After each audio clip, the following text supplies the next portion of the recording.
Purpose of creation یعنی تخلیق کی وجہ قرآن جو کہہ رہا ہے سورہ دہر میں هل اتى على الانسان حين من الدهر لم يكن شيئا مذکورا، بے شک آدمی یا انسان پر ایک ایسا وقت گزرا ہے کہ وہ کوئی شے نہ تھا۔ انا خلق الانسان من نطفۃ امشاج نبلیہ وجعلنہ سمیعا بصیرا، بے شک ہم نے انسان کو ملی ہوئی مادے سے پیدا کیا، ہم اس کا امتحان لینا چاہتے تھے تو ہم نے اسے سننے والا اور دیکھنے والا پیدا کیا۔ انا ہدینا السبیل اما شاکرا و انا کفورا، یعنی پھر آگے اللہ تعالیٰ کہہ رہا ہے کہ بے شک ہم نے اسے راستہ ہدایت دکھایا، اب یا یہ شکر کرے یا نہ شکری کرنے والا بن جائے۔ تو اس کا مفہوم یہ ہوا کہ انسان پر کوئی ایسا زمانہ تھا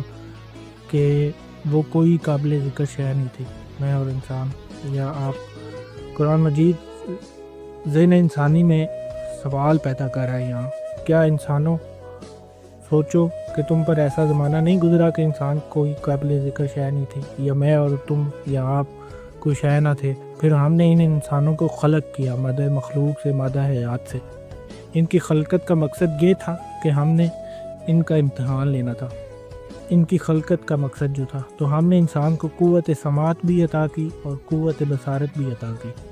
دونوں طاقتیں ہم نے دے دی۔ پھر تم نے یا پھر ہم نے اپنے راستے کی طرف خود ہدایت کی۔ مراد رب العزت یہاں صحیح معنوں میں انسان کو بتا رہا ہے، کھلا کھلا کہ ہدایت کرنا، ہدایت دینا یہ اللہ کا کام ہے، یا اللہ نے اپنے اوپر اس کو فرض کیا بھائی، یہ اللہ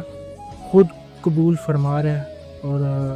خود کہہ رہا ہے کہ خبر بھی دے رہا ہے انسان کو کہ ہدایت کا راستہ ہمیشہ کھلا ہے، ہدایت نازل ہو رہی ہے اللہ کی طرف سے ہمیشہ سے، یہ سلسلہ منقطع کبھی نہیں ہوا۔